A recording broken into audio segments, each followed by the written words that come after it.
segunda parte do nosso seminário de hoje, transtornos alimentares dentro de uma visão médico-espírita, e passamos então a palavra para o Alberto, que vai dar continuidade nessa segunda parte desse vídeo.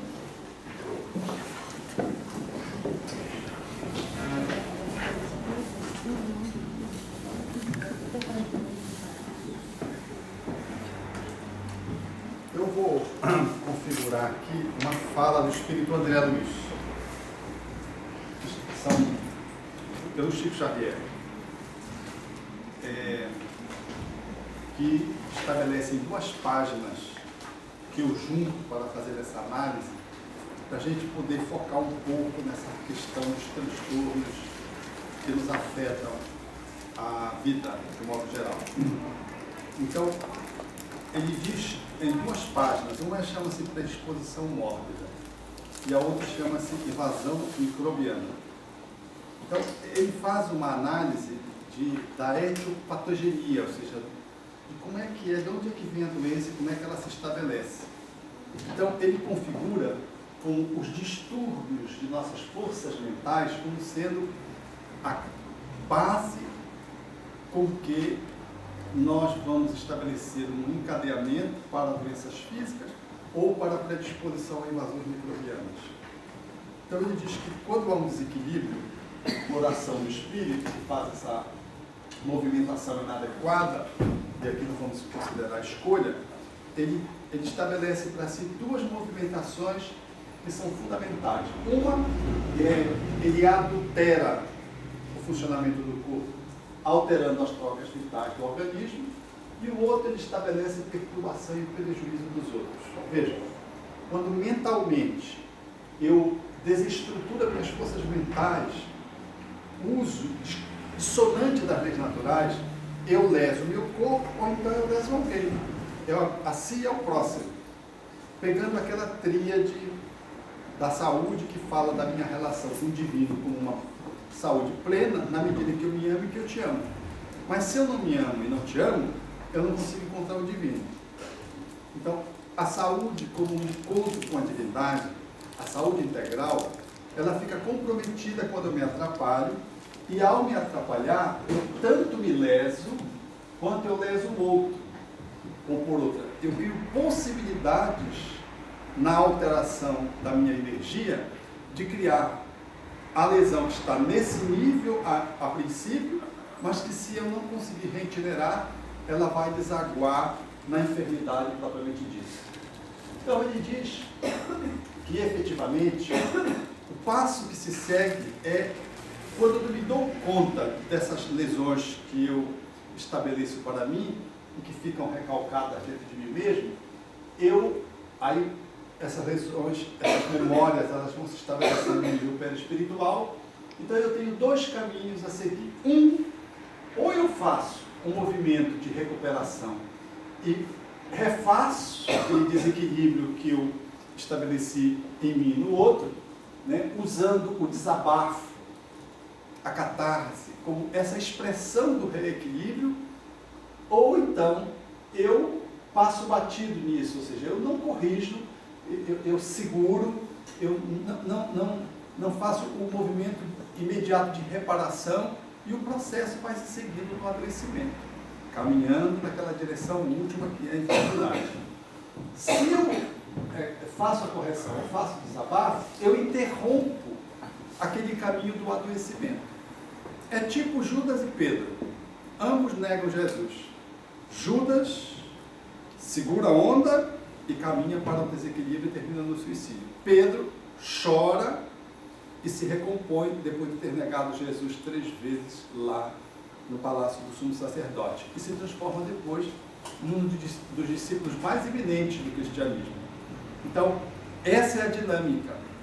O que é que eu faço comigo e o que é que eu faço com o outro quando eu cometo atitudes que são fora das leis naturais da vida, ou seja, são leis que ferem a amorosidade que nos une. Então, quebra a ecologia do meu equilíbrio comigo, do meu equilíbrio com você ou com os outros.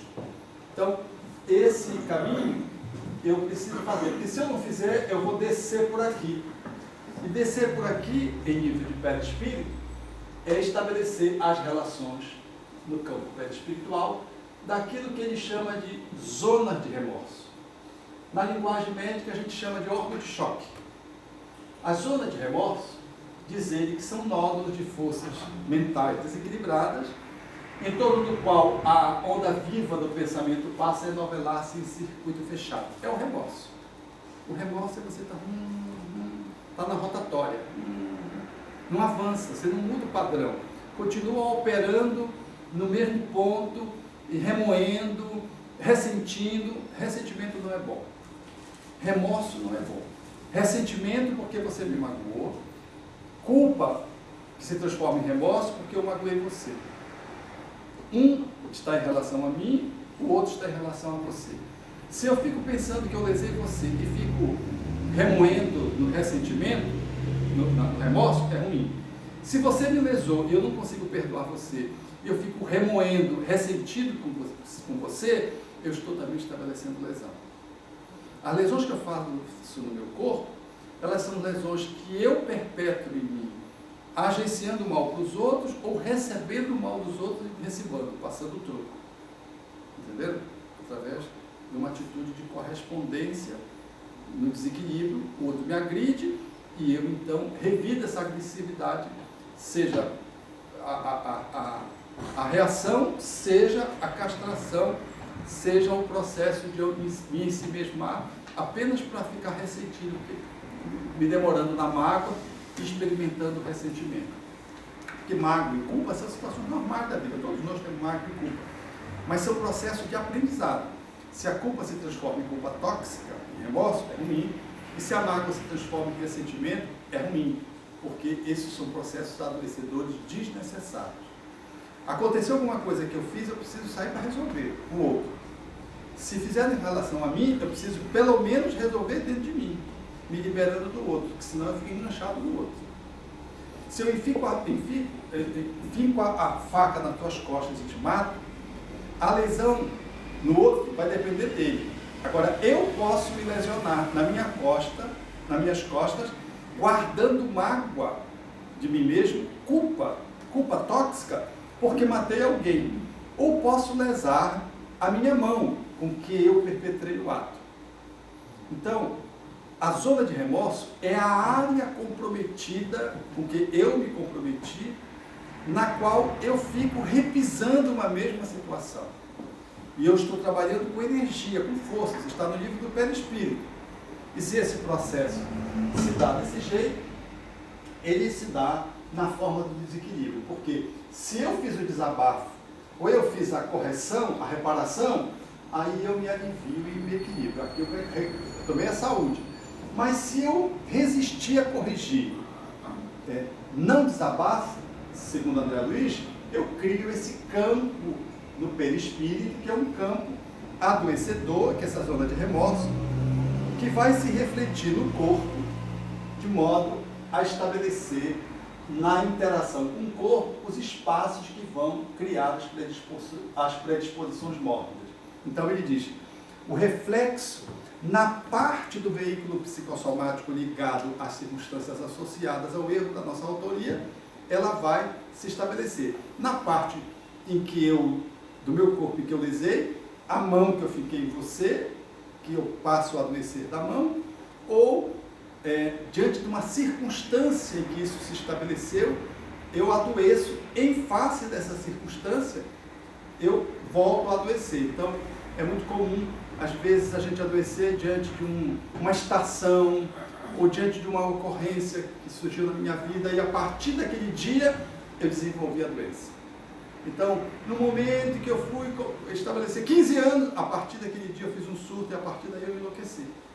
Então, aquele evento, ele me remete a uma outra memória e ela vem, a circunstância da celebração, me faz acordar uma memória destrutiva e eu desequilibro porque eu trago isso como uma zona de remorso, não resolvida na outra vida, trago como uma culpa instalada e quando um evento externo, uma circunstância vem, ela desperta na área correspondente aonde eu fixei a minha culpa ou o meu ressentimento e então aí eu faço o desequilíbrio e faço o processo do adoecimento. Então diz ele que essa zona é a zona de predisposição mórbida, que se estabelece, portanto, do perispírito para o corpo. Aqui já é o processo da interação. E o que é que essa zona é? Essa zona, ela é a ruptura ou a solução de continuidade na interação do perispírito com o corpo. É exatamente aí. Quando Kardec diz que o espírito se liga ao corpo, molécula a molécula, em A Gênese, a nossa relação com o nosso corpo perispiritual é molécula a molécula. Nosso campo energético está fixado, entrelaçado com o nosso corpo, interpenetrado com o nosso corpo.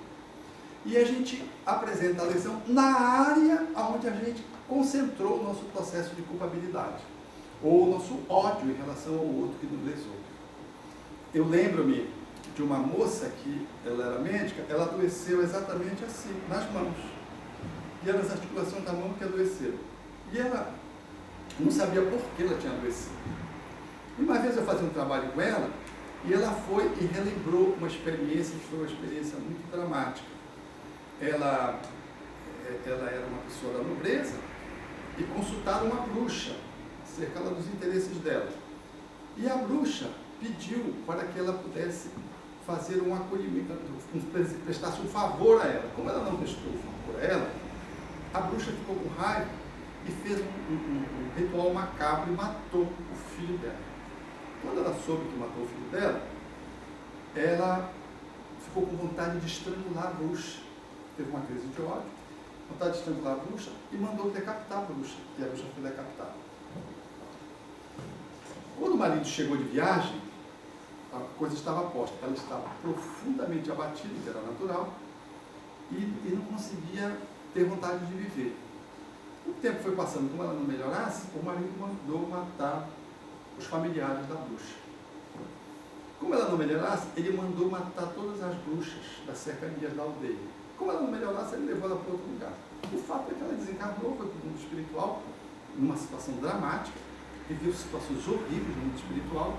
Depois ela foi se recuperando, se melhorando, foi resgatada, e quando ela está já melhor, ela ainda se mantinha com esse sentimento rancoroso, e ela perguntou pela mulher que ela tinha mandado decapitar. Aí eles mostram onde ela estava. A mulher estava lá onde ela estava também, numa condição similar. Mas quando ela vê a mulher como numa tela cinematográfica, com a cabeça, ela entrou em revolta, porque ela tinha tirado a cabeça da mulher. Porque aquela mulher não tinha direito, olha a expressão dela, de viver, e ela tinha arrancado a cabeça dela. Como é que ela estava com cabeça? Você veja que o ódio se mantinha num nível menor, naturalmente, tinha sofrido já muito. Então ela descobriu que nessa vida, a dor na mão surgiu quando ela descobriu o relacionamento dela com o parceiro dela, que é o esposo dela, com a sogra. A sogra era a bruxa dessa vida.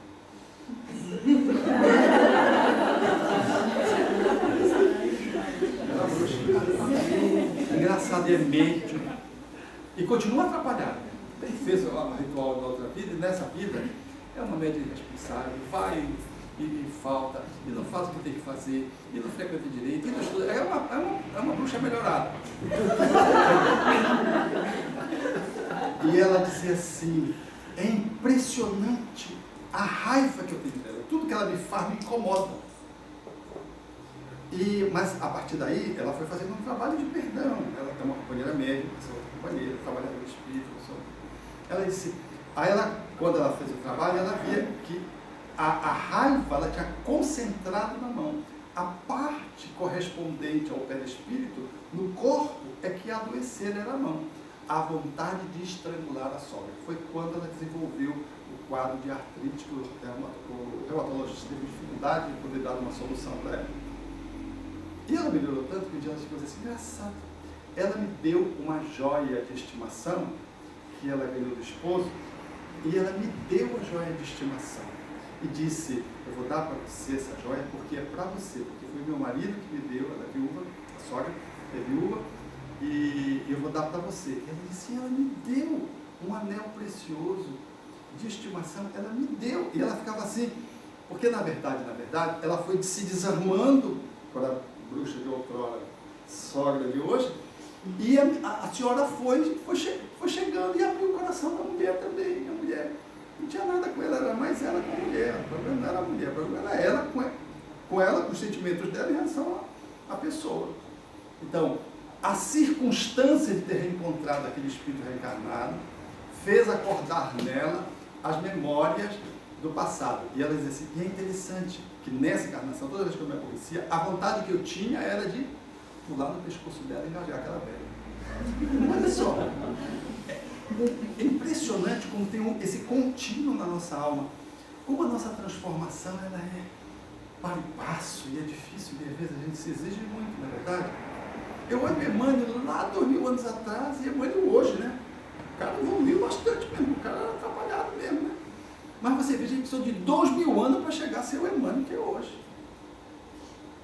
Às vezes eu acho que a gente também quer dar um salto que não está na natureza, não é verdade? Não estou querendo que ninguém se acomode, mas eu estou querendo também dizer que a gente, às vezes, a gente cai numa idealização que é frustrante.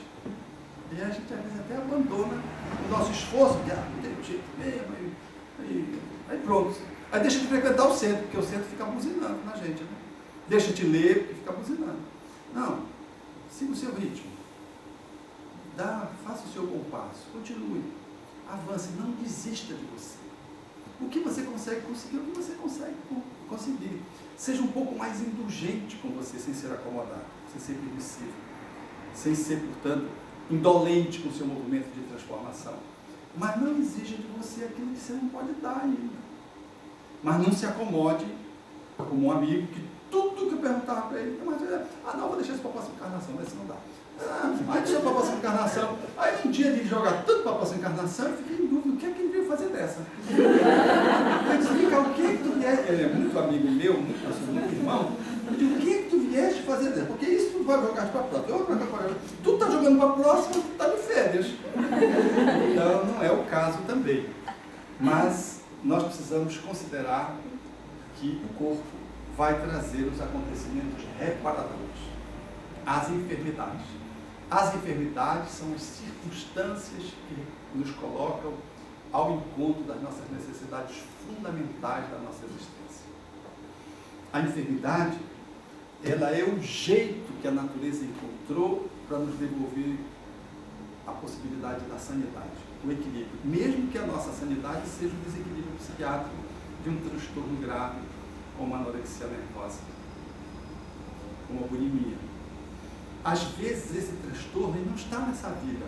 É a enfermidade que vem me devolvendo a saúde através de um processo depurativo.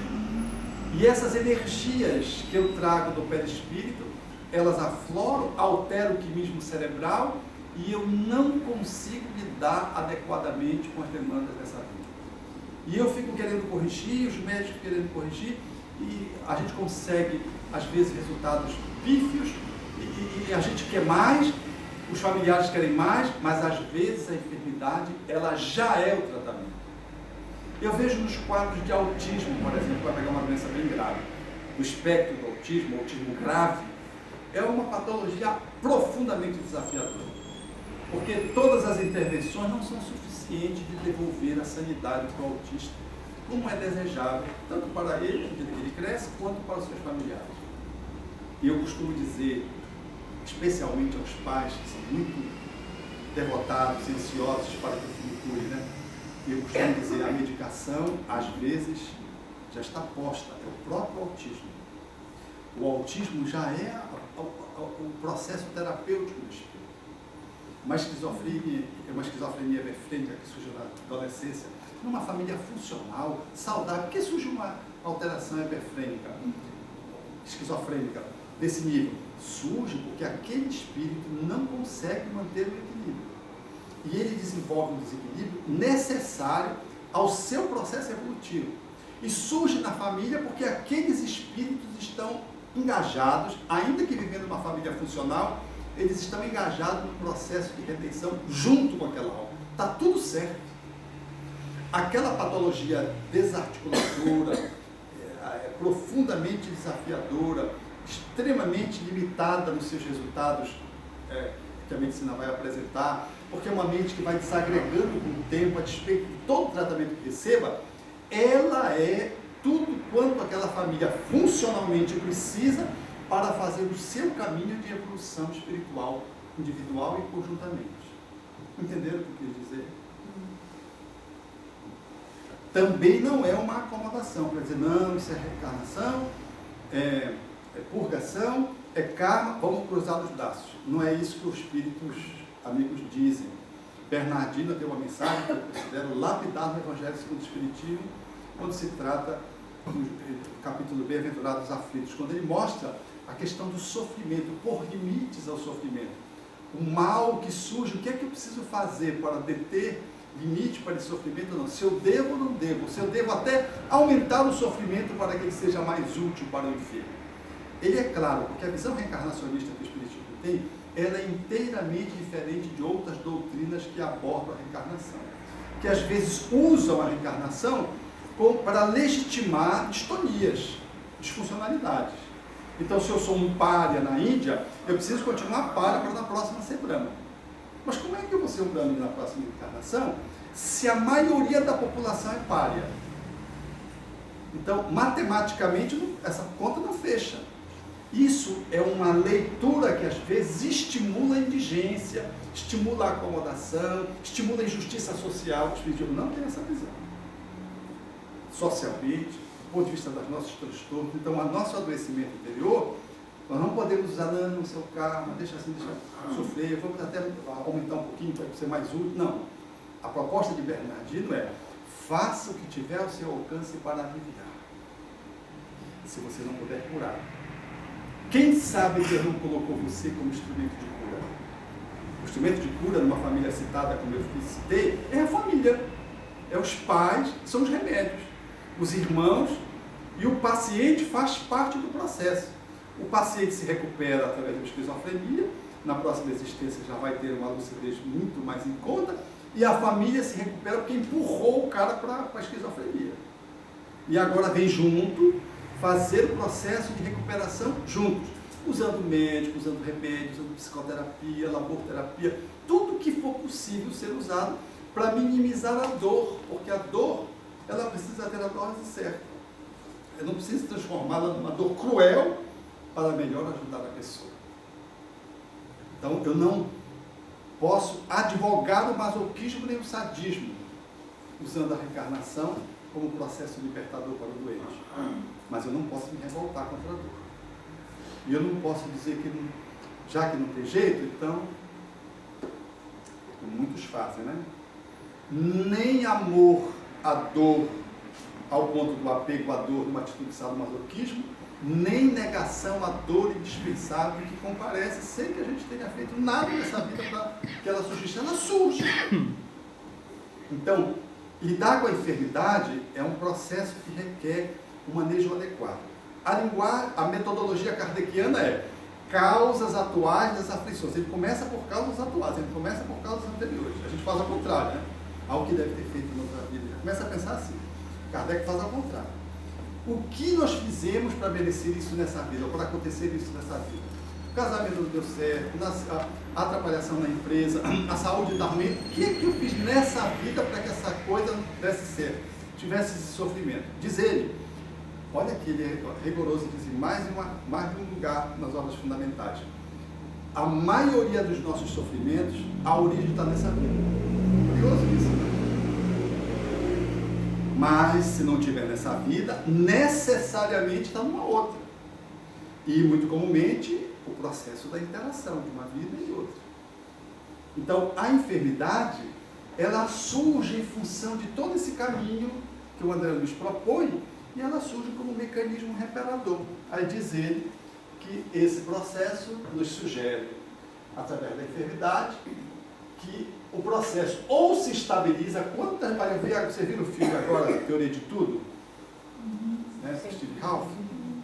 Fantástico, né? Teoria de Tudo. Não sei como é em inglês. É isso aí. A gente vê, ele tinha 2 anos de vida segundo o médico. Ele está aí para nos enterrar, está com 72 anos. 72 anos. A mente estabiliza o processo. Ou ela irradia o processo. O médico diz, não, esse câncer, a possibilidade de cura é de 90%. Surge a metástase e acaba com a pessoa. Porque a pessoa não vai ficar curada. Não é verdade? Ou então, mantém a mesma postura de vida, ou então mantém o mecanismo suicida da mente, de autopunição, de culpabilidade, ou de ódio pelos outros, e faz a metástase ressurgir.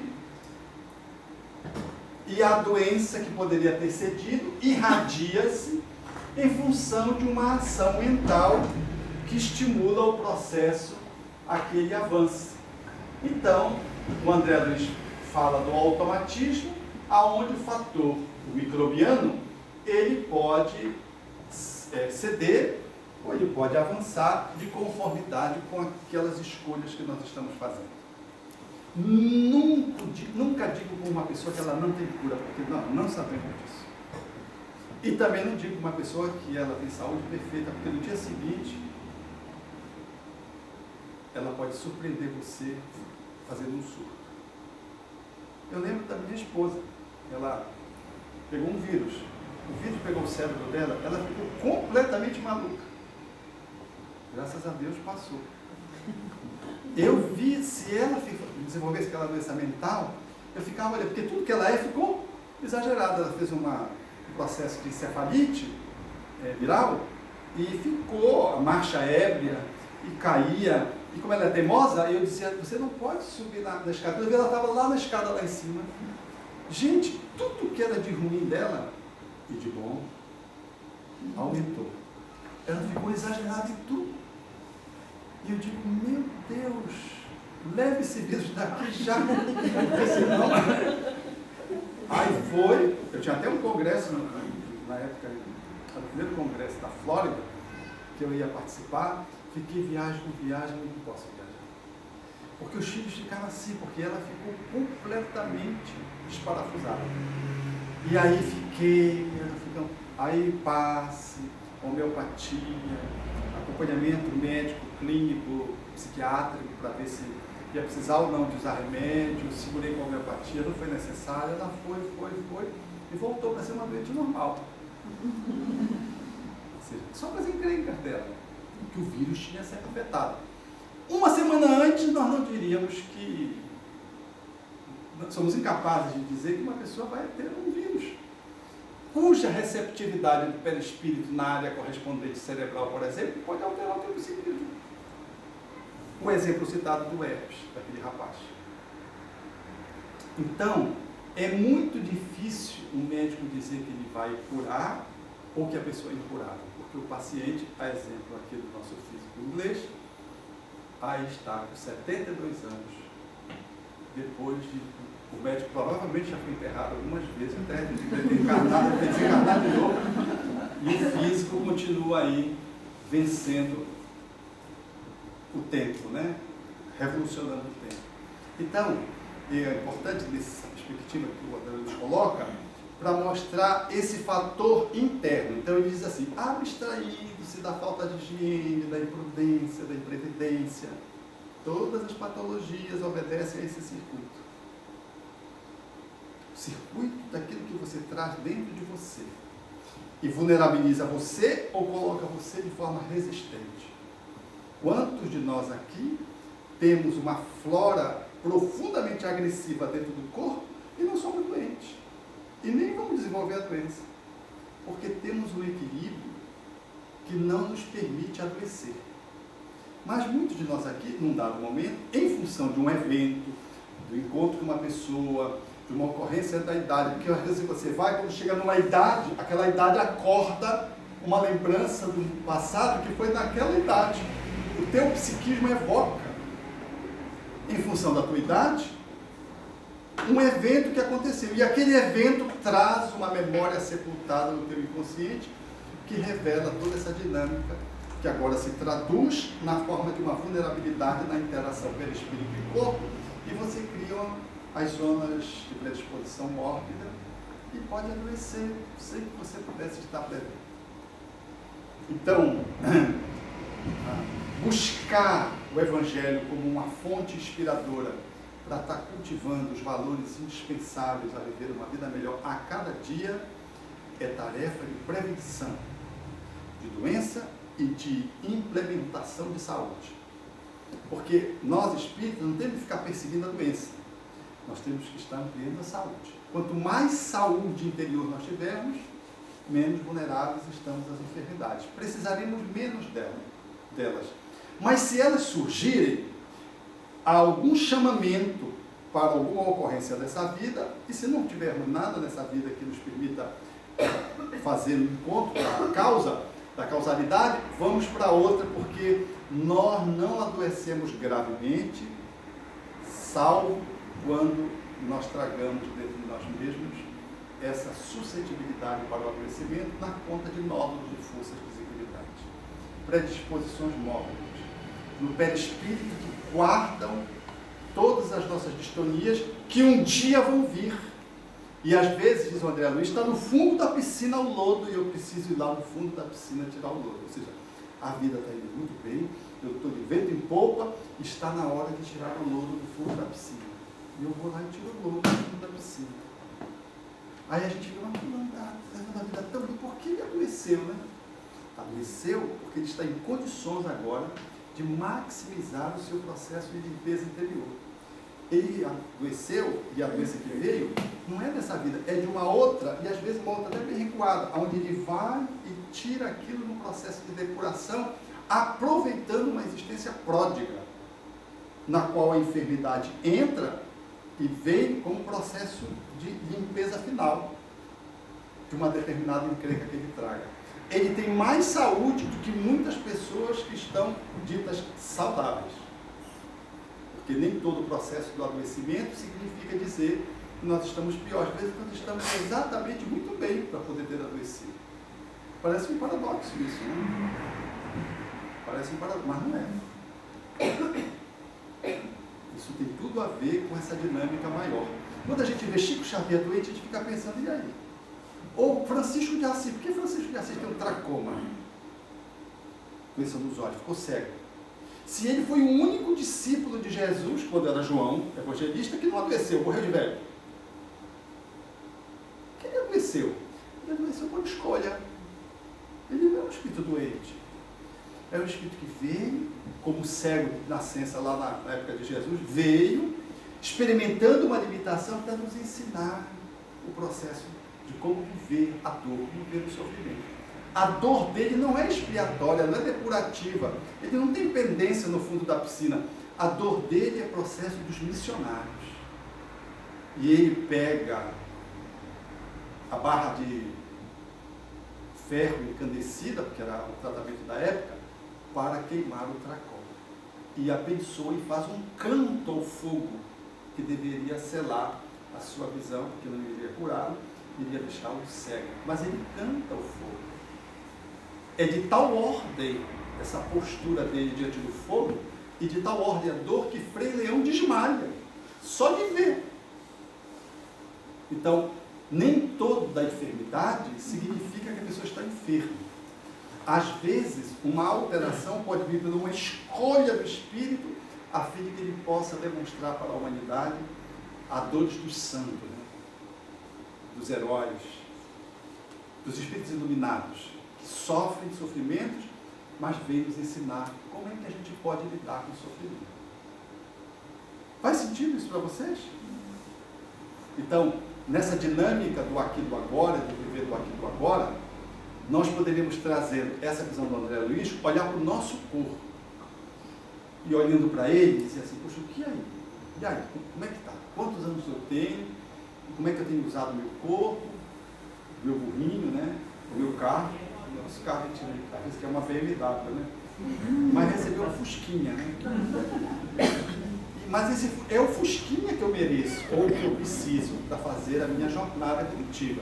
Como eu tenho cuidado do Fusquinha, eu tenho limpado, tenho azeitado ele, feito, trocado lubrificante, cuidado do gás. Como é que eu tenho tratado, trocado as rodas? Eu tenho cuidado do meu Fusquinha? Ou eu tenho esmirilado o meu Fusquinha? Não estou nem aí para ele. Ou então, eu confundo o Fusquinha comigo. Eu acho que eu sou o Fusquinha. Tem muita gente que é assim, né? adora o carro achando que é o carro. Então tem uma Ferrari e passa a maior parte do tempo cuidando da Ferrari. Aí põe a Ferrari numa garagem, põe ar-condicionado para atender a Ferrari. É verdade. Então a pessoa, ela está querendo cuidar de si, mas ela cuida do carro, né? Quantos de nós estão cuidando do corpo, esquecido que nós não somos o corpo? Nós estamos no corpo. E a nossa relação com o corpo tem que ser uma relação de amorosidade, de cuidado, de poder atendê-lo, mas não pode ser um processo de idolatração do corpo, senão não vamos trocar o meio pelo fim. O corpo é meio, é o carro para eu fazer a viagem. O corpo não é o fim. Se eu acho que o corpo é o fim, ou se eu confundo, ou se eu não lido bem com isso, o que acontece? Quando começa a idade chegar, eu começo a entrar em crise existencial. Por quê? É como se a minha vida fosse acabando, meu corpo está envelhecendo. Começa a surgir as primeiras rugas, eu começo a entrar em crise. Não é possível, não é possível.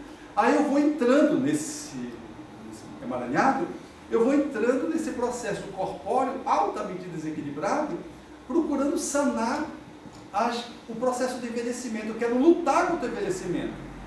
Aí surge uma ruga, eu faço cirurgia plástica. Se eu sou pobre, eu como mais, porque a gordura vai, enche. E aí eu engordo e desaparecem todas as rugas. Mas vão para o coração. A ruga vão para o coração, por causa da cultura, não é verdade? Aí eu fico numa maluquice.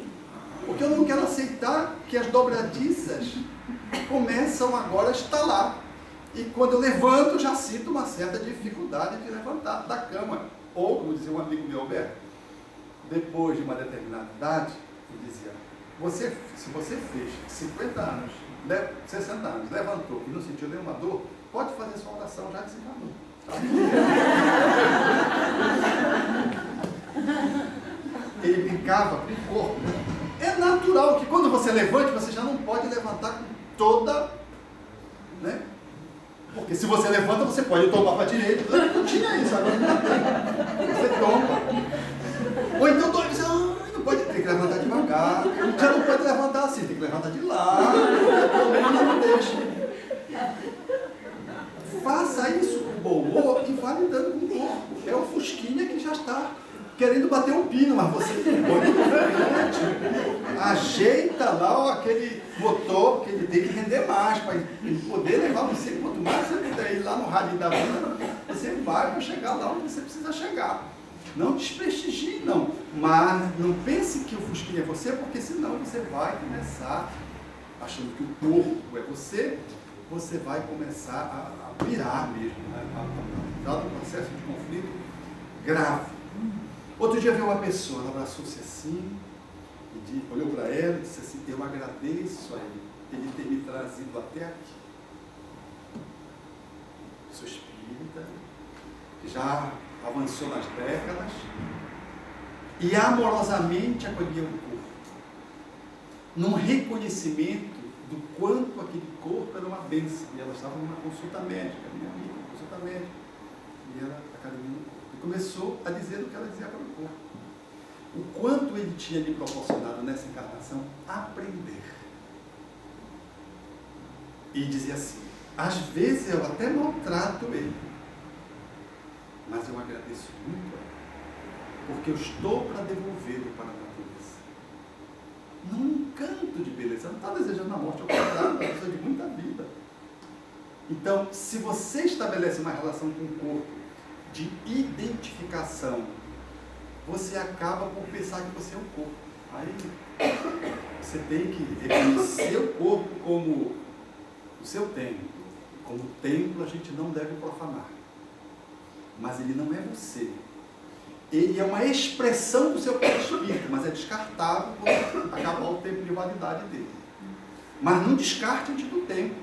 Ele tem o seu tempo próprio. Deixe que faça valorizá-lo o máximo que puder, porque é ele que vai lhe permitir a comunicação com o divino, já que ele é o templo. Então, e aí se isso acontece, vem uma doença limitante, aí você já não pode comer isso, não pode comer aquilo, já não pode correr, já não pode subir escada muito rápido. Essas coisas de gente que é como a gente, né? Então, e se surge uma doença degenerativa importante, mesmo que não seja um transtorno alimentar, você ainda assim consegue lidar com o corpo de uma forma favorável. Eu vejo a minha mãe, para falar de um lance familiar. Minha mãe tem Parkinson. E um Parkinson é uma doença muito limitante. Ela já fez 6 quedas e fez 6 fraturas por causa do Parkinson. Caiu mais vezes. A última vez foi muito interessante. Ela estava com o andador, e com o andador ela caiu para trás. Com o andador, segurando o andador. E caiu e não fez fratura nenhuma. Então eu cheguei com ela e disse, mãe, que beleza, a senhora caiu. É impossível a senhora cair com a osteoporose que a senhora tem e não fez nenhuma fratura. Ela ficou tão feliz com o vez que ela foi fazer atividade física, foi caminhar no pátio de casa. E ela foi caminhando no pátio, dando as voltas dela, chegou na 7ª volta, ela fez uma fratura espontânea de cóccix, de tanto caminhar. Foi comemorar, não ter feito fratura. Eu digo, mamãe, não é possível, a senhora não fez a fratura na queda. E fez a fratura caminhando, uma fratura espontânea, ela tem uma osteoporose importante, fez fratura. A partir daí ela teve que andar, como ela diz, com um sirimbabo. Um sirimbabo é alguém que está sempre andando com ela.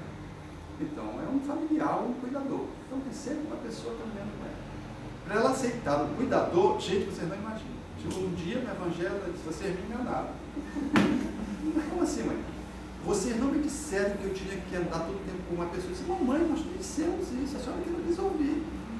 Não, vocês disseram que eu ia ficar bem, a senhora não está bem, mãe. Não estou, porque eu tenho que andar agora com um sirimbabo do meu lado. Ela precisava aprender a ser cuidada. Eu disse isso para ela, porque eu dei um espaço para dizer isso para ela. Mãe, a senhora é muito autossuficiente. A senhora precisa ter humildade agora para aceitar que alguém possa lhe ajudar.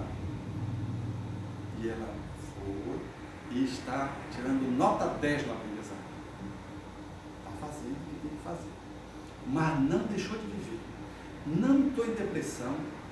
Ao contrário, ganhou um computador. No dia que ela ganhou o computador, ela passou a noite acordada mexendo no computador. Como um adolescente que ganha um brinquedo e ficou brincando a noite inteira. Cheguei outro dia em casa, um tempo já faz algum tempo já, ela estava com os 2 netos conversando online. Um estava em São Paulo, outro estava no Rio Grande do Sul, e ela conversando lá. Não, meu filho, estou conversando com os sobrinhos daqui. Quando eu chego de viagem, ela já sabe todas as notícias de mim pelo Facebook. Plena de vida, plena. Dificilmente eu peço uma opinião dela que não seja sábia. Quando vem sabedoria.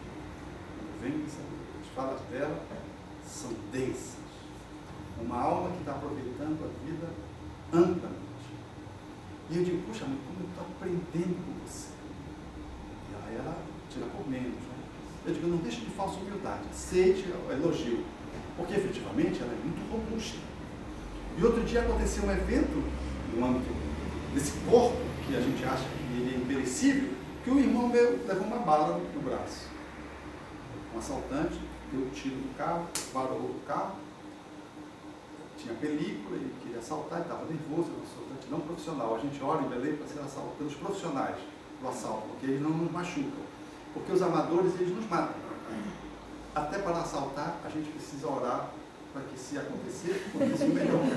Para nós e para o assaltante. Porque ele não fica homicida e a gente não morre. Não desencarna, né? E não fica ferido. Ele se levou uma bala. Quando levou uma bala, foi levado, ele foi em cima do frente do hospital, ele se carroteou e foi levado para o hospital, se atendido no hospital. E aí, a história era dada a notícia para a mamãe. A minha irmã disse, já mandei tirar, desligar o WhatsApp dela, o telefone, porque ela fica no WhatsApp, gente, ela é encanadíssima. Aí eu disse, deixa que eu vou lá para dar notícia. Aí eu fui gabaritado, cara importante, terapeuta, médico. Aí eu fui com toda a minha arrogância dar notícia para ela não se assustar, porque com Parkinson a gente tem que dar notícia para a pessoa da forma adequada. Vocês vão ver como eu dou notícia boa. Como eu dou notícia ruim de forma boa. Aí eu cheguei, a televisão estava dando, médico foi baleado. A concorrência política era o opositor. Era o da situação e da oposição. Ela estava no canal da situação, então, médico foi baleado, ele chamava a atenção para o jornal. O opositor, que era um canal que ela não estava sintonizado, dava o retrato dele, a foto, falava o que você quiser que minuto, botava ele lá, para poder fazer campanha política para o outro que estava se lançando a governador. Aí eu cheguei e vi aquela notícia rápida assim. Aí eu sentei e fiquei esperando dar a boa notícia. E ficava lá no momento ela disse, meu filho, o WhatsApp tinha sido desligado, tinha chegado, tá tudo bem, né? Meu filho, você sabe a história daquela sepultura que eu estava procurando achar? Eu disse, sim, mãe, sim. Eu disse, você sabe, a sua irmã achou. Eu digo, mãe, olha me deu a notícia. Eu digo, e quem está na verde daquela sepultura? Ela disse, naturalmente que sou eu, meu filho. Aí eu disse, mas se alguém furasse a fila? Que fure, eu não estou com pressa.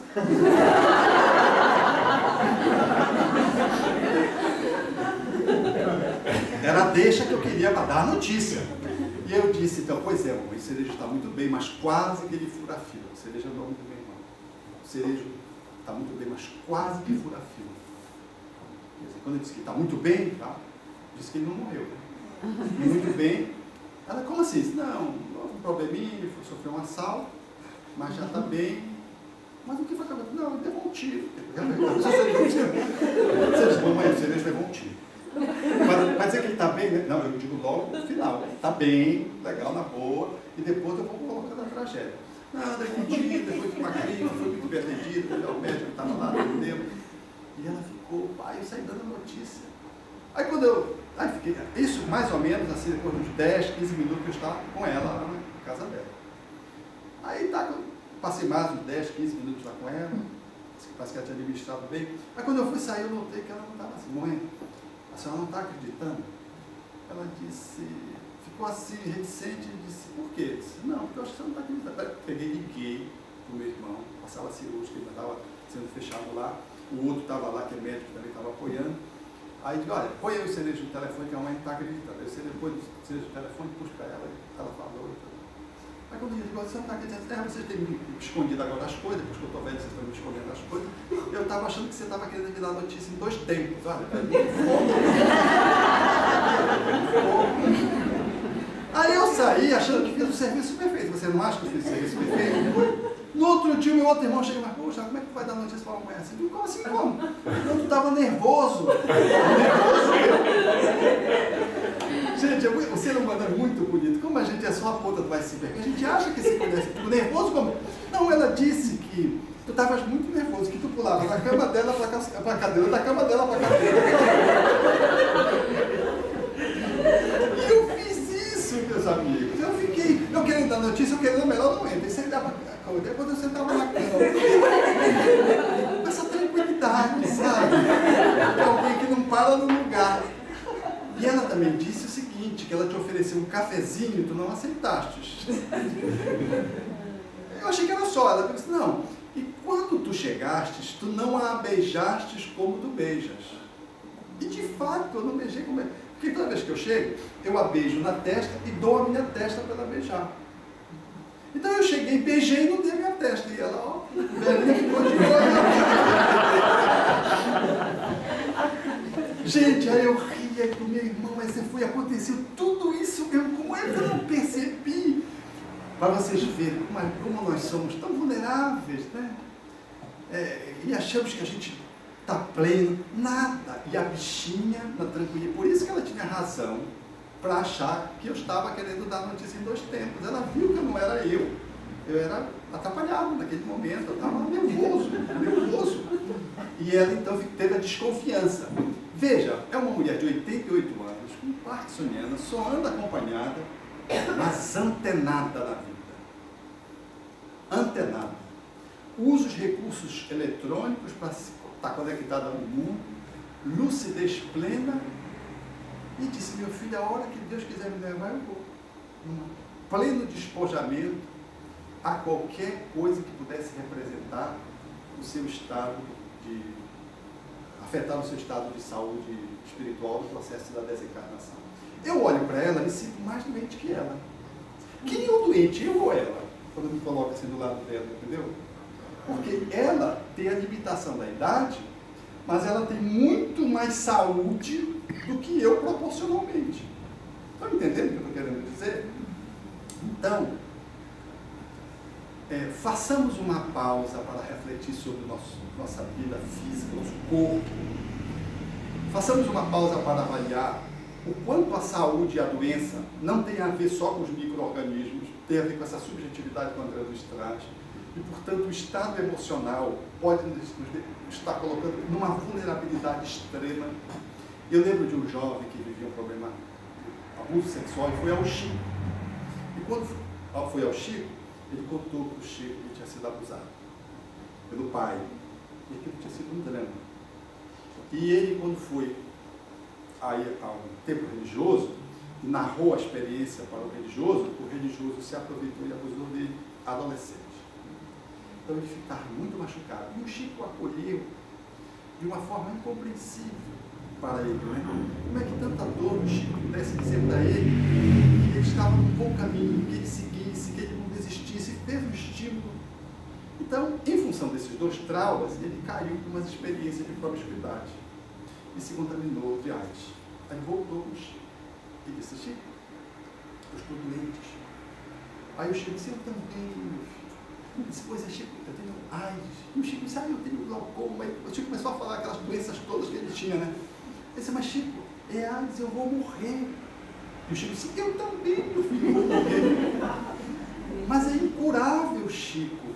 Aí o Chico disse: meu filho, tem quantas coisas incuráveis. Eu conheço pessoas com ciúmes incuráveis, pessoas com raivas que não se curam, pessoas intolerantes que não se curam, pessoas com orgulho que não se curam. Tem muitas doenças incuráveis. Então você vai bem, meu filho. Continue. E ele me dizendo: o que eu queria era me suicidar. Então eu fui com o Chico querendo uma portinhola para poder, uma legitimação de que eu estava realmente acabado. E o Chico não me deixou me sentir acabado, como psicólogo. Ele disse assim: o Chico não me deixou acabado. Ele me vacinava para aquilo que provavelmente ele devia estar percebendo, os espíritos não estão percebendo, ou ele com a experiência dele, fazendo a prevenção para o suicídio, que era a ideia que repetidamente me acontecia na mente. Agora a vida está desgraçada mesmo, minha história de vida assim, com AIDS eu vou morrer. Então ele estava pensando em suicídio. O Chico estimulando a viver. Ele disse: a partir daquele encontro, que ele reforçava que a despeito de eu estar com AIDS eu precisava viver, eu decidi viver. Olha, o Chico já desencarnou. Ele está aí, faz um trabalho notável no campo espiritual, continua seguindo, se tratando, continua seguindo o caminho dele, se arrumando a cada dia mais do ponto de vista do seu processo psicológico, a despeito de estar com um vírus, a despeito de estar com uma enfermidade incurável. No entanto, está fazendo da enfermidade o seu motivo de crescimento, de cura espiritual, seu movimento, seu processo de iluminação. Porque tem muita gente que não tem doença nenhuma e está se jogando no prédio. Não tem doença nenhuma e está se jogando no prédio. Porque teve uma crise financeira, porque a esposa o abandonou, o esposo abandonou e pega e comete um delito num momento, às vezes, de infelicidade. Quem está mais doente? Então, uma pausa para avaliarmos a nossa condição de doença ou de saúde que perpassa o nosso corpo para que a gente possa avaliar como é que a gente está indo e o que a gente precisa fazer para ir melhor. Perguntas. Agora há pouco você comentou que as enfermidades elas podem surgir numa certa época da nossa vida de acordo com alguma experiência que temos necessidade de trabalhar. E você também disse que o estudo do Evangelho, né? Estudar o Evangelho, se autoestudar, é a melhor terapia. O que mais eu posso fazer nesse processo? Eu estou passando por esse processo já há uns 3 anos, com enfermidades que não tem médica, clinicamente, médico, clínico, estudando, não há causa e não há o que ser feito. Eu tenho utilizado a homeopatia para me ajudar, mas eu não estou conseguindo conviver com isso ou melhorar. Não estou sabendo como eu poderia estar fazendo, o que eu poderia estar estudando, alguma leitura que eu poderia estar fazendo para me ajudar. A enfermidade, ela é sempre um convite para que a gente olhe aonde está a nossa sombra que está alimentando. Porque às vezes a gente não faz um movimento de melhora por conta de que a gente não consegue fazer um olhar para dentro mais importante para trabalhar, que precisa ser trabalhado em nível subjetivo. Estou falando em nível médico. Se o médico não estabeleceu o diagnóstico, você ainda está em aberto, sem diagnóstico. Isso? Tem o diagnóstico. Então, pode ser que seja uma patologia que ainda não foi diagnosticada. Mas tem alterações, às vezes, que o médico não consegue diagnosticar. Há alterações orgânicas que ficam no campo ainda muito da generalidade. Olha, é uma doença degenerativa, e pronto, fica com uma doença degenerativa. Mas você não consegue avaliar de onde ela veio, por que ela veio. A medicina, não esqueçamos que ela trabalha o corpo. É muito pouco para trabalhar a enfermidade, saúde, olhando só para o corpo, como a gente já viu. É muito pobre. A medicina avançou muito examinando o corpo, mas o corpo é a expressão do ser, não é o ser. Então, a medicina trabalha no campo dos efeitos, na ponta do iceberg. Ela não trabalha na profundidade. Então, ela não é suficiente para nos dar as respostas, hoje, cabais, para algumas ocorrências que estão para além da genética, para além do processo das agressões autoimunes, para além do infarto do miocárdio, para além das degenerações variadas, das vulnerabilidades aos micro-organismos, para além. Então, esse olhar que a medicina traz é muito bom para atender a nossa dinâmica dos efeitos, mas temos que ver as causas. E as causas, elas estão nessa subjetividade que está, hoje, as abordagens psicoterapêuticas começam a olhar mais profundamente para isso, e o Espiritismo olha, à luz da reencarnação, a nossa história espiritual de vida, mostrando que algumas encrencas que nós trazemos, sejam essas que a medicina diagnostica, sejam outras de causas ignoradas ou de diagnóstico ainda nublado, elas vêm de dentro das nossas entranhas e que falam das nossas sombras internas, das nossas imaturidades, das nossas atitudes desacertadas, que estão dentro de nós mesmos, precisando sair. E como mecanismo de purgação, elas vêm para o mata-borrão, que é o nosso corpo, que funciona como um mata-borrão. Então, alinhar-se internamente com os conteúdos que nos geram saúde é um passo fundamental que Jesus propôs ao seu tempo, estabelecendo, portanto, um projeto que esteja centrado na caridade, na perspectiva que o Espiritismo propõe. Ele é um grande caminho para que a gente possa fazer uma revolução interna ao lado de tudo quanto a medicina nos oferece, atendendo a doença. O Espiritismo vem atender o doente, que somos nós. Só existe doença porque tem um doente. Então, o atendimento através da oração, da meditação, da fluidoterapia, através do passe, do atendimento fluídico através à distância, às vezes de reuniões de apoio mediúnica, de apoio à saúde, onde as pessoas são atendidas em doenças incuráveis, ou doenças sem diagnósticos, ou doenças em pessoas que não têm acesso à atividade médica, porque não têm recursos. Então, os benfeitores espirituais têm muito carinho para essas três motivações que envolvem a humanidade, e através da mediunidade de cura, daí tendo uma mediunidade de cura, esses processos são atendidos, beneficiando aquele que se coloca numa posição de receptividade e de busca, porque precisamos buscar a saúde. Então, a proposição de olharmos o enfermo e não ficarmos detidos na enfermidade, procurando diagnosticá-la e tratá-la, e podermos melhorar o nosso padrão interior, cultivando novos valores, exercitando nas pequenas ações atitudes que possam ser renovadoras, possam ser novas, fazendo um inventário.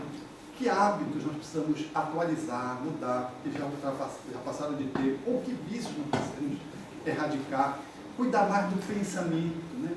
Às vezes o pensamento está centrado numa fixação que está alimentando a patologia, a enfermidade. Sair para poder atender os outros que são tão doentes ou mais do que a gente, para no processo de solidariedade consolidar um padrão também diferente de energia que a gente vai mobilizar. Porque a mesma energia que faz eu abrir no estômago ou no intestino e faço um colo irritável por uma irritação, é a mesma energia que eu utilizo negativamente, eu posso utilizar positivamente para curar. Então, aquilo que Jesus fazia no seu tempo, de uma forma máxima, porque ele era um espírito muito superior, nós podemos fazer num outro nível, em atendimento mais continuados, é o que Allan Kardec diz em A Gênese. Jesus curava porque ele funcionava como uma bomba calcante e o outro como uma bomba receptora. E esse processo se complementava e as curas se davam de uma forma absurdamente rápidas, né? Mas ele diz, os magnetizadores que manipulam a energia, os fluidos, não têm essa mesma magnitude que Jesus tinha. No entanto, através de repetidas atuações, eles vão podendo beneficiar o outro. Então, essa é a fluidoterapia. Mas a energia que eu mobilizo em mim é um mecanismo de autocura. Na medida em que eu vou me revestindo de pensamentos novos, orando pelos outros, não só por mim, porque a gente às vezes fica muito fixado na nossa doença, né? E esquecemos de que a humanidade sofre. Então, quando eu começo a olhar para o outro, orar pelo outro, eu estou saindo de um padrão de oração egoísta. É uma oração sincera, mas ela ainda está muito aprisionada a mim mesmo. Eu começo a orar pelos outros, eu começo a orar pelos enfermos, os que não têm acesso ao médico, aqueles que vivem na miséria, aqueles outros enfermos que estão piores do que a gente, porque não tem só a enfermidade que os assola, mas tem uma inclinação psicológica destrutiva, entendeu? Às vezes na iminência do suicídio. E quantas outras enfermidades que estão aí reclusas nos pacientes, que ficam interminavelmente numa UTI, ou interminavelmente reclusos nos centros de segregação, que ainda hoje existem no mundo.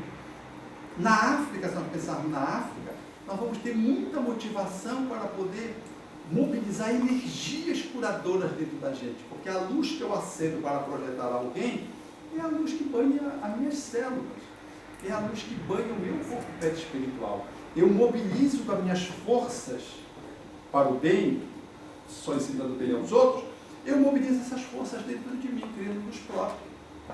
E criando luz própria, eu impacto o meu corpo perispiritual. E, inevitavelmente, a repercussão vem para o corpo físico. Então, ao lado do passe, eu posso buscar um mecanismo de autocura, fazendo a revisão de valores e fazendo, através do comportamento, do pensamento e de emoções nobres que a gente vai começando a cultivar, a gente começa a fazer uma revolução energética. Porque as células, o nosso corpo, ele responde à nossa dinâmica interna.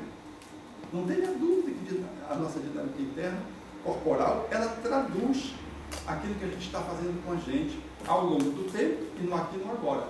Então, se no aqui e no agora nós fizermos uma decisão para vivermos melhor, nós vamos regenerar o nosso caminho.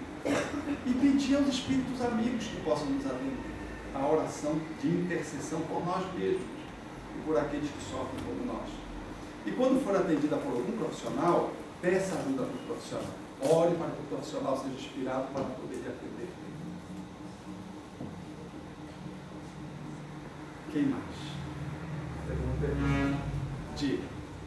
No caso da nossa irmã, é válido o tratamento homeopático? E a que nível que esse tratamento homeopático pode impactar na saúde? Eu vou aproveitar uma lâmina e mostrar uma lâmina aqui que eu acho que vai ajudar. Olha essa aqui. Essa eu vou falar depois dessa outra lâmina aqui. Então é aqui, ó. Espírito, mente, perispírito, corpo. As alterações desse nível. Nos aspectos psicológicos, os aspectos funcionais, as alterações emocionais, psicoemocionais, vem para as alterações funcionais do corpo e altera a estrutura corpórea, as células. Aí aqui vem um processo lesional. Tá? A medicina, ou hoje, como a gente se coloca no mundo, elas atuam aqui. A cirurgia atua naquele ponto mais periférico. E é notavelmente importante. Um tumor que está, vamos pegar um apêndice, que está supurado, você precisa tirar. Se você não intervir, a pessoa falece. Então a cirurgia é o ponto fundamental nessa hora para poder liberar a enfermidade que vai ameaçando aquela encarnação. Então, Mas a cirurgia está atuando o quê? Está atuando na ponta final de um processo de encadeamento, de enfermamento. Ou seja, é o pus que ficou lá, é o tumor que ficou lá, é o aneurisma que está lá e o cirurgião entra com toda a expressão da misericórdia divina para curar com as mãos, que é o que significa a palavra cirurgia. No nível outro, tem a alopatia e a antiopatia, que mata os micro-organismos, o antibiótico que vem e beneficia, os fungicidas, né? Os processos bioquímicos hormonais que beneficiam profundamente, tratando o quê? Tratando muito mais o corpo aqui, tratando muito mais as lesões estruturais. A homeopatia vem no outro nível, no nível mais energético. A homeopatia não tem substância química. Então eu uso uma substância energética. Era isso que incomodava na época aqueles que Hahnemann curava. Porque eles perguntavam, mas qual é a substância? Já que ele diluía a substância. Se vocês verem como é que é feito o remédio homeopático, vocês podem correr o risco de descrever. Tal é porque você não tem massa. Você vai diluindo numa substância hidroalcoólica e vai diluindo. E quando você chega na CH, centesimal hahnemanniana, número 12, você está no número de Avogadro. Ou seja, se você examinar aquela substância, ela está no limite de não ter mais moléculas. A partir do CH13 não tem mais substância química. Se você fizer uma análise química, não tem ali o ópio, não tem ali a beladona, não tem ali a substância que é até venenosa, não tem mais ali. Não tem o ouro. Você está tomando auro metálico, que é um remédio feito a partir do ouro. Você examinar o CH13, não tem mais moléculas primitivas da substância que foi trabalhada para compor o remédio. Então o que é que Hahnemann fazia? Ele diluía o remédio e fazia as sucções. Os basculejos despertavam a energia da substância. Aí ele diluía de uma substância 1 para 100 ml da substância de hidroalcoólica. Batia, fazia C2, tirava uma parte para 99, fazia C3, CH4. Quando chegava na centesimal hahnemanniana, ou seja, uma parte para 100, não tinha mais substância química. A partir daí não tinha mais substância química. Então, a medicina sempre... E isso era o grande encrenca, dizer que a homeopatia era placebo, porque não tinha substância. Mas a homeopatia, ela não é substância, a proposta dela não é atuar aqui. A proposta dela é atuar no nível do perispírito, do corpo vital, do fluido vital e do perispírito. Potência, dependendo da potência, é onde ela vai atuar. Então, a ação do remédio homeopático é uma reação físico-dinâmica, não é bioquímica. E o reflexo dela para o corpo é como no passe. Você está dando o que para o outro? É um ato místico. É um ato ritual. Você está estendendo a mão, não acontece nada. Dirá alguém que não estuda o magnetismo. Você está passando magnetismo. Mas esse magnetismo altera aquele corpo positivamente, porque é energia, muito embora não esteja contabilizada pelos olhos. O magnetismo humano, até hoje, os profissionais, de um modo geral, da área médica, riem-se. Mas se você pegar, lá em Belém tinha um cidadão que ganhou coelhos, e foi criar os coelhos nasciam tudo, ganhou com ele, um amigo. E os coelhos nasciam tudo teratogênicos, todos alterados. E ele ficou muito intrigado, porque ele pegou o coelho, um amigo que tinha dado disse, olha, os coelhos estão nascendo tudo alterado, eu vou dar. Tu quer de volta? Não, está nascendo, os filhos estão nascendo, está nascendo tudo errado. Deu para o amigo pegou os filhos, o coelho começaram a multiplicar-se normal. Esse engraçado aqui está normal. Aí ficaram aquela dúvida, esse cara estava mentindo. Aí era um amigo, disse, não, mas sério, tá. Aí me dá um coelho de novo, levou um coelho de novo para lá. Os bichos começavam a nascer tudo doido, tudo alterado. Aí chamou um matuto, porque isso era na fazenda, chamou o matuto disse, vai nascer alterado se botar aí. O senhor põe os coelhos para cruzar ali e viver ali. Aí disse, mas por quê? É o fio de alta tensão. Os linhões que vêm de Tucuruí, que passam nos postes, levando a energia elétrica para o Brasil inteiro, o campo que eles geram afetava o nascimento dos coelhos. E o matuto já sabia porque aquilo se repetia ao longo da experiência dele de vida ali. Então ele não era um engenheiro de elétricas, eletrônico, ou de eletricidade ou elétrica. Ele sabia pela experiência empírica de ver que o linião alterava, ele não sabia por quê. Então, se o magnetismo de um linião que passa lá em cima altera o coelho, vocês imaginem o que é a subjetividade interferindo numa estrutura biológica. Aí você tem a dimensão do que é que um passe pode fazer em alguém, do que é que a imposição da energia pode fazer em alguém, da energia que você mobiliza para aquele alguém. Então, o remédio homeopático, ele é exatamente a energia, que independentemente de você acreditar, quando eu comecei a minha prática profissional, eu tinha assim, muita vontade de acertar, como todo profissional aqui começa, estava inseguro, aí passei o remédio para uma senhora que tinha enxaqueca, dor de cabeça, enxaqueca. E aí quando ela voltou, eu querendo saber dos resultados, inseguro, jovenzinho, eu disse que tal, ela disse, maravilhoso, fiquei curado, que bom, aí fiquei feliz e tudo. Ela disse assim, foi tão bom que antes mesmo de eu tomar o remédio, eu já fiquei curada. Ela tinha sido curada com um encontro, né? Ela se sentiu bem atendida, eu ouvi a homeopatia ter uma abordagem diferenciada, a gente ouviu a pessoa para tratar a pessoa, não a doença. Então ela ficou muito, foi acolhida e era uma dor de cabeça simplória e ela ficou curada por conta disso. Aí eu fiquei muito decepcionado, né? Porque eu queria que o remédio fizesse efeito. A minha proposta, o meu foco era o remédio. Aí eu atendendo uma outra pessoa, ela veio, quando voltou, ela disse, eu quero lhe dizer que esse remédio funciona. Como assim? A senhora não acreditava? Ela disse, não. Porque eu estava na sala de espera, a pior coisa é sala de espera de médico. Porque sala de espera de médico, todo mundo consulta todo mundo medica todo mundo. Sala de psicólogo é diferente. Todo mundo fica calado, um fica olhando para o outro. Um pensa que deve ser mais doido que olha, é melhor da coisa. Um fica estudando o outro e ninguém fala com ninguém. É uma descrição anômala. Porque parece que assim são um bando de pessoas do outro mundo. Na sala de médico, o que é que você tem? Tu sabe que minha mãe tomou? Tome isso, tome aquilo.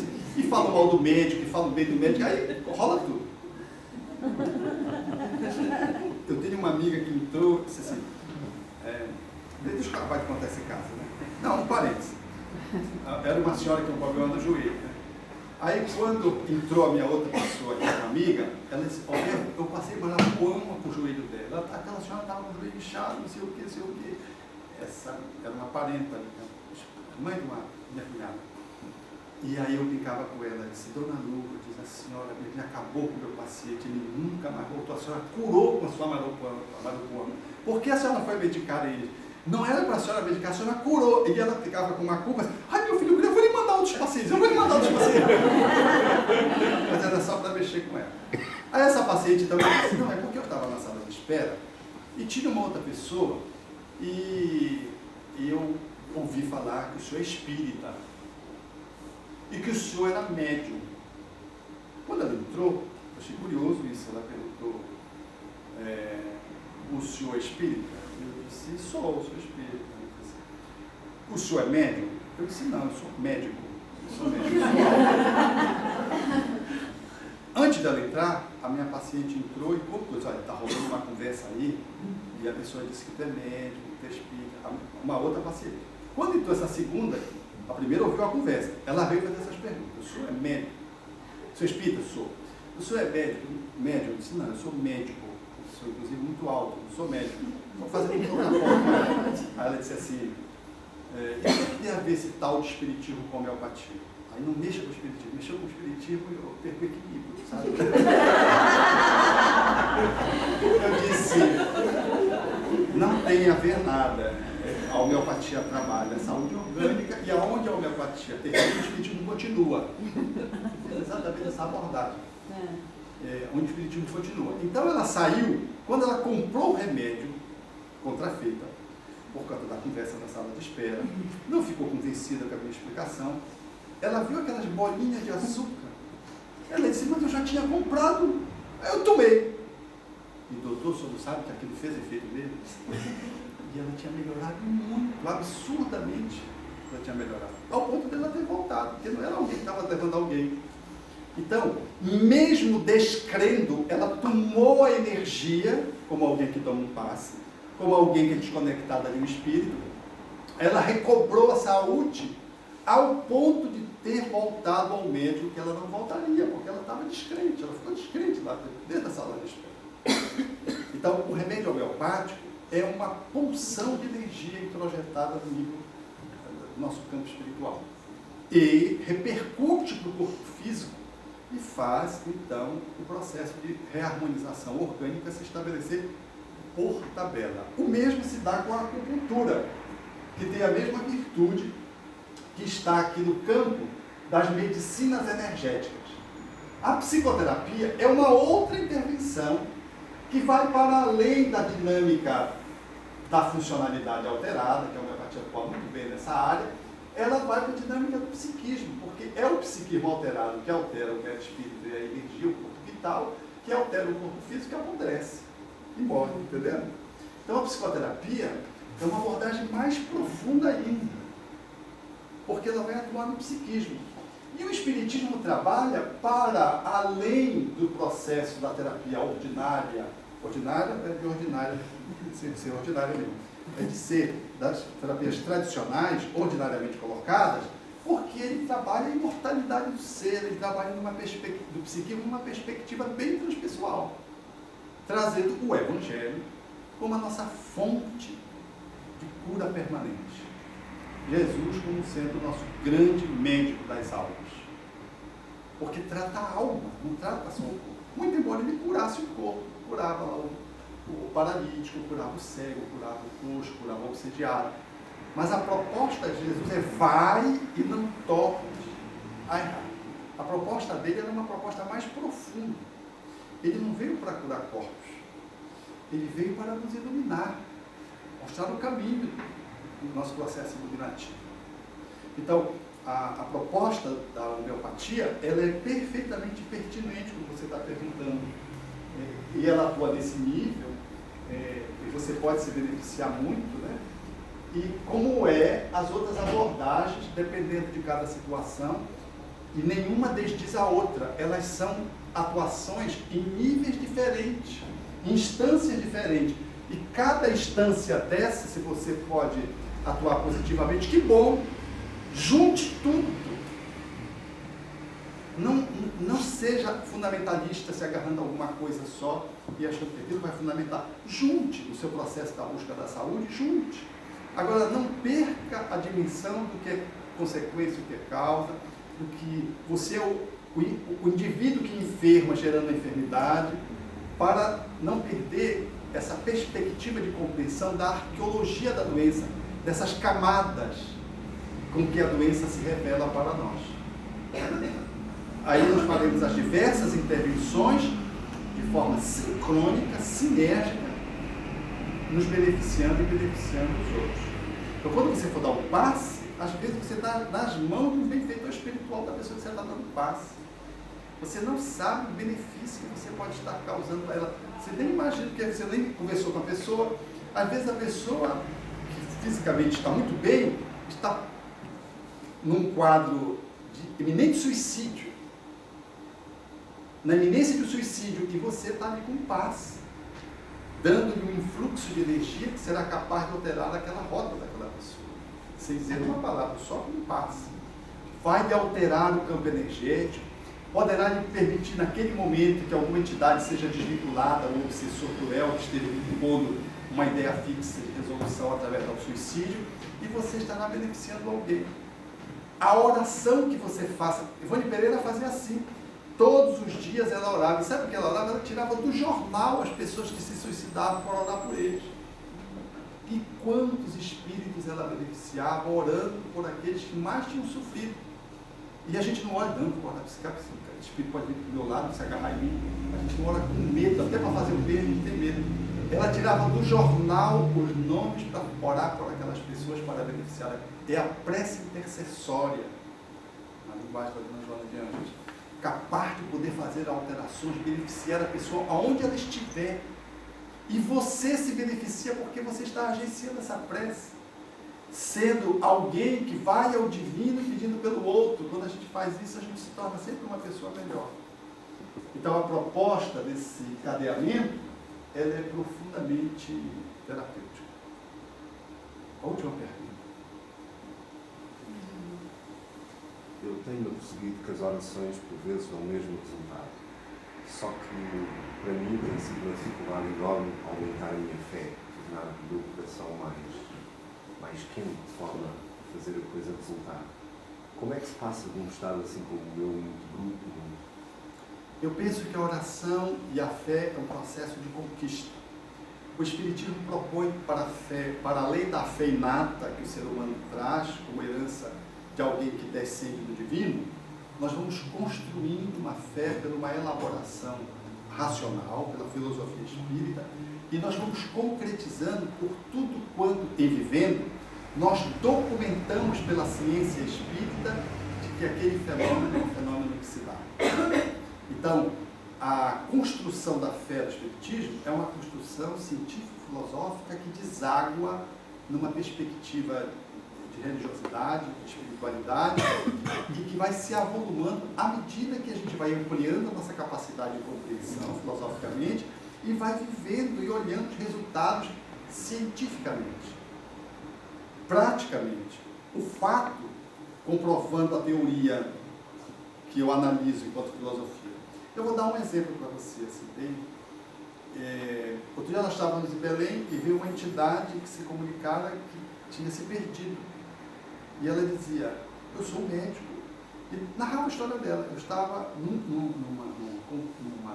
congresso e eu sofri um acidente cerebral.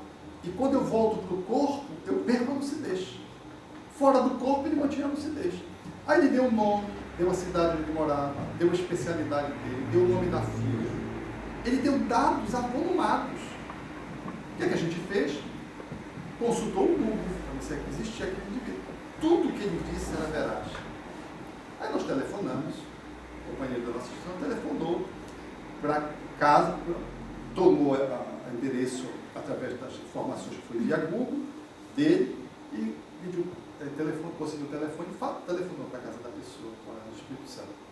Aí o companheiro, que é o diretor da nossa instituição nessa área doutrinária, que isso é uma atitude delicada, que você tem que tomar com muita delicadeza, com muita firmeza, com muita cautela. Ele o fez, telefonou, perguntou de saber se a fulana de tal estava. É fulana de tal, que era a filha dele, estava. Ele pegou e disse, olha, aí fez a comunicação, né?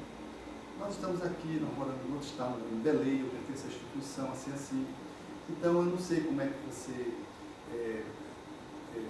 está, do ponto de vista religioso, tudo, como é que você se coloca, mas nós tivemos aqui uma comunicação que é do seu pai, aí deu o nome do pai, contou a história, e ela disse, meu pai desapareceu há 15 dias, nós estamos completamente perdidos, não sabemos se ele foi sequestrado, se ele foi assassinado, se ele morreu.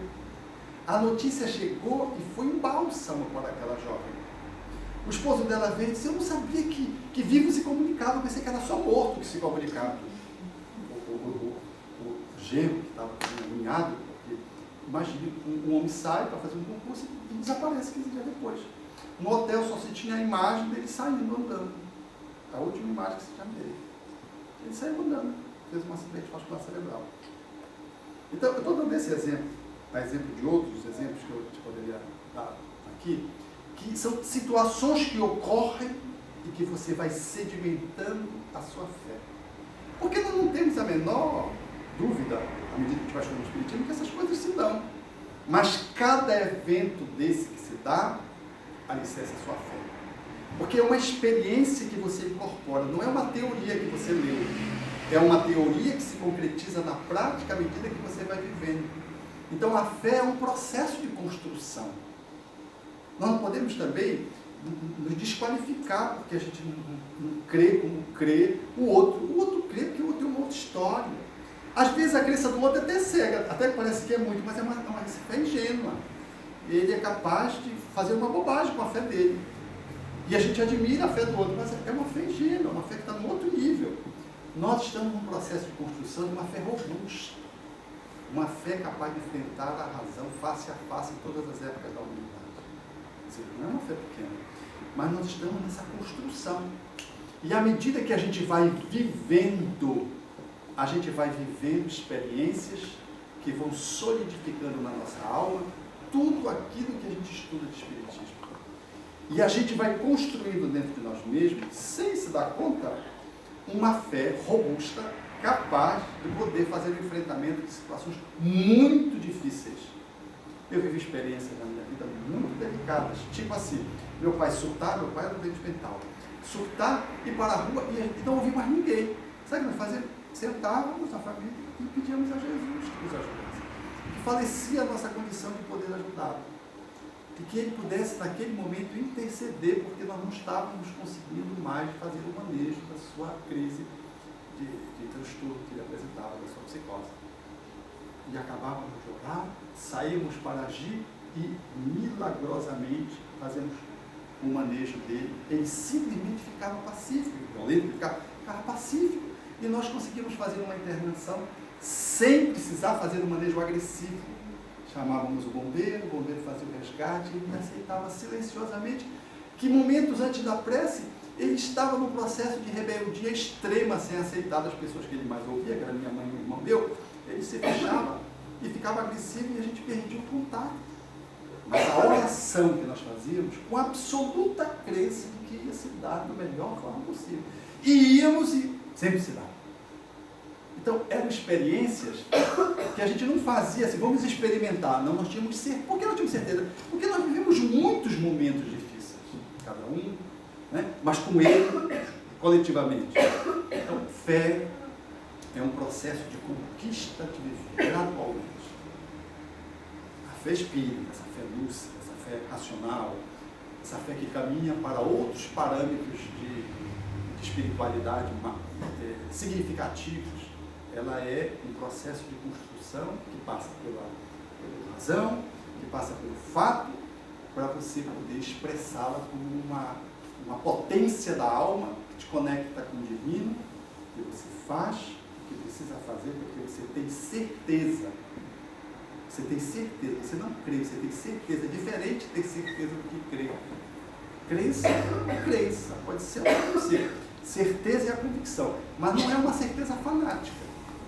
Não é uma certeza burra, não é uma certeza porque me disseram. É uma certeza construída dentro da experiência e de uma teoria que me dá a compreensão.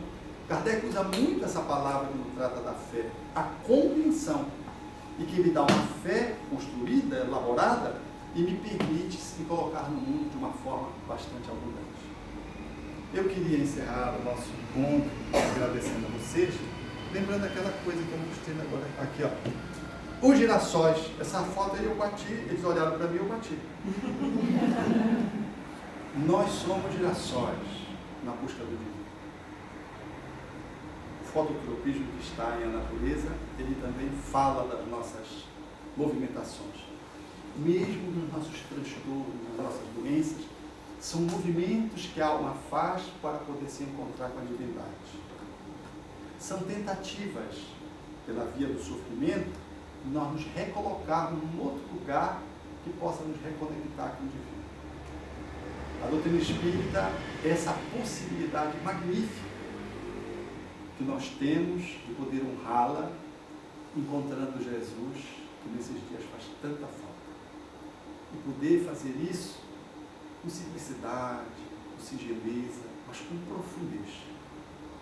Esse mergulho no Espiritismo, para que o Espiritismo mergulhe dentro da gente e possa ir aos poucos fazendo a alquimia que precisa ser feita para que as nossas disfuncionalidades, as nossas pirites ou o nosso transtorno possa ceder. Porque tudo que o Espiritismo pode nos oferecer é aquilo que precisamos para ter uma vida melhor. E viver uma vida melhor é poder fazer o melhor que podemos fazer no ponto que nós estamos, no lugar onde nós estamos. A divindade não quer de nós aquilo que nós não podemos nos oferecer. A divindade não nos exige nenhuma missão, porque a gente fica preso em missões. A nossa principal missão é nos transformar. Por isso a gente reencarna. Qualquer outra missão é a dele, é a crescer. Nossa principal missão é a gente conseguir esculpir o homem novo a que Jesus se referia, para ir fazendo essa transformação que aos poucos vai se consolidando, e o principal beneficiário é a gente, que fica uma pessoa melhor. A nossa relação com Deus fica mais agradável, a gente começa a gostar da nossa companhia, porque a gente quer impor a nossa companhia a alguém quando a gente não se tolera. A gente quer limpar as coisas quando a gente não dá conta de se limpar. A gente quer botar para dentro ou botar para fora, mediante a comida, aquilo que a gente precisa fazer do ponto de vista da alma, introjetar os valores e expurgar as nossas imperfeições. O Espiritismo nos facilita isso, nos viabiliza isso sem nenhuma violência. Sem nenhuma violência. É uma bênção inestimável. E eu sou cúmplice com vocês dessa caminhada, na qual nós temos a excelência de Allan Kardec, ao qual nós devemos ter fidelidade máxima para não nos afastarmos dos postulados espíritas, diante de tantas tentativas que vêm às vezes, querendo macular a essencialidade do pensamento espírita, essa base fundamental. O que não se alinhar com a base não é espiritismo, vai ser muito bom, mas não é espiritismo. Fidelidade, esse homem que é um dos homens mais grandiosos. Hoje, quando Paulo gentilmente nos fez uma corrida por Londres, eu fiquei encantado com Londres, encantado com a nossa conversa, com o caminho que o Paulo teve em nome de vocês, me acompanhando junto com a Adalberto. Eu vi lá um monumento, um obelisco em memória a Napoleão. E Napoleão está lá na ponta do obelisco. Allan Kardec passou anônimo. Você conhece Allan Kardec em Paris? Você vai ao cemitério. Então Humberto de Campos diz que esse homem foi tão grande que ele se tornou pequeno para que Jesus pudesse brilhar. Num processo de humildade extrema, dada a grandiosidade espiritual que ele tinha. E ele foi alinhavando o seu projeto de reencarnação à solicitação de Jesus com Napoleão. E Napoleão brilhou na história da humanidade como sendo um homem dos mais beligerantes, dos mais belos conquistadores, mas não foi para isso que ele veio. Ele não reencarnou com esse propósito.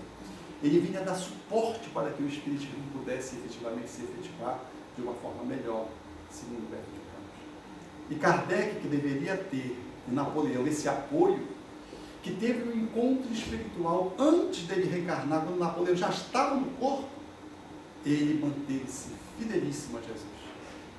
E como João Batista se apequenou, se anulou para que o Mestre pudesse brilhar.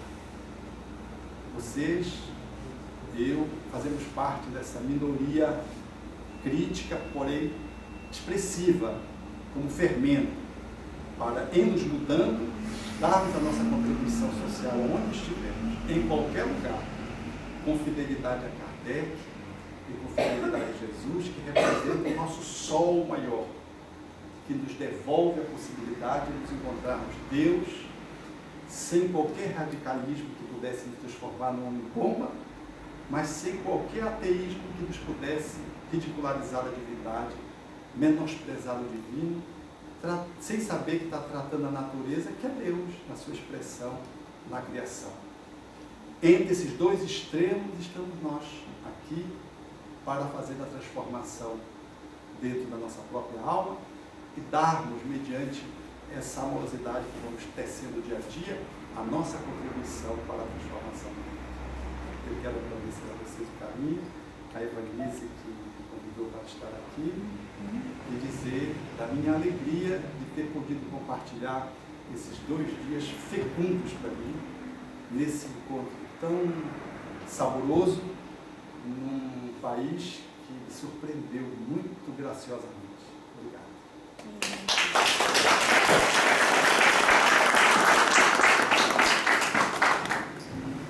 Nós vamos encerrar o nosso vento com a nossa prece, nesses momentos finais de espiritualização para as nossas almas, recolhidas,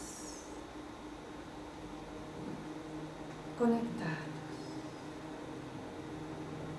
sintonizados com a luz maior, com Jesus. Rogamos-te, Senhor, derrama as bênçãos da tua luz sobre todos nós aqui, médico dos médicos, abençoa para que cada um de nós possa se escolher para se transcender para buscar a cura do Espírito. Sempre luz de nossas vidas, caminho, verdade e vida. Auxilia-nos para que nós possamos auxiliar, buscando constantemente a nossa espiritualização, renovando ideias, emoções, atitudes, buscando constantemente a desenvolver mecanismos libertadores, buscando o equilíbrio, a disciplina mental, para educar os nossos pensamentos, sentimentos, atitudes, com tudo aquilo que é bom, que é belo, que é justo, que é eterno, harmonizando nossos pensamentos, sentimentos, assim como nossos corpos, por escolhermos estarmos conectados constantemente com um mecanismo superior renovador, Deus, nosso Pai, que nos criou com amor para amar. E neste movimento de amor superior, avançamos, prosseguimos, unidos e conectados com o bem hoje sempre.